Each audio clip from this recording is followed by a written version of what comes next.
Selva night Chennai கிளம்புறான்னு சொன்னானா, சரி இன்னைக்கு நமக்கு எந்த கமிட்மெண்ட்டுமே இல்லை, நைட்டு வர டைம் இருக்குல்ல, செல்வா கூடவே இருக்கலாம் அப்படின்னு நினச்சிட்டு இருந்தேன். காலையில் தூங்கி எந்திரிக்கும் போதே என் சின்ன மாமியார் ஃபோன் பண்ணி ஒரு சின்ன வேலை இருக்குது வந்துட்டு போடான்னு செல்வா கூப்பிட்டாங்களா.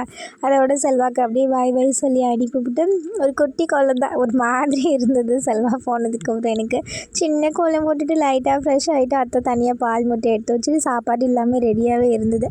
அத்தை வெட்டுக்கு போயிட்டாங்களா, நானும் அப்போ தான் வந்தால் டீ போட்டு குடிச்சிட்டு கொஞ்சம் நேரம் ஸ்நாக்ஸ் சாப்பிட்டுட்டு லைட்டாக தலைக்கு எண்ணெய் வச்சுட்டு வெளியில தான் உட்காந்துருந்தேன். காலையில் சாப்பிட மாவு இருந்தது, அத்தை தோசை ஊற்றிக்கோன்னு சொன்னாங்க. பட் எனக்கு தான் சரி சோம்பேறித்தனம் பட்டுட்டு சாப்பாடே சாப்பிட்டுக்கலான்னு ஒரே ஒரு முட்டை மட்டும் பொரிச்சு மீன் குழம்பு இருந்தது, அதை வச்சு சாப்பிட்டுட்டு எல்லாருக்குமே சாப்பாடு போட்டு கொடுத்துட்டு கொஞ்சம் ட்ரெஸ் இருந்தது துவைச்சது எல்லாத்தையுமே மடிச்சு வச்சுட்டு செல்வா பயிலுக்காக தான் ரொம்ப நேரம் வெளியில் உட்காந்து ரோட்டையே பார்த்துட்டு இருந்தேன். எப்படா வருவோம் அப்படின்னு. பாப்பா வரும்போது இளநி வாங்கிட்டு வந்திருந்தா. இன்னைக்கு என் செல்ல புருஷன் பர்த்டேல, பட் நேற்றே நாங்கள் 2 பேருமே சேர்த்து செலிப்ரேஷன் பண்ணியாச்சு. அந்த வீடியோ நாளைக்கு மார்னிங் போல் அப்டேட் பண்ணுறேன். செல்வாக்காகவே ரொம்ப நாளாக பொத்தி கொய்யா மரத்தில் ஒரு கொய்யாக்காவை பார்த்து வச்சுருந்தேன்.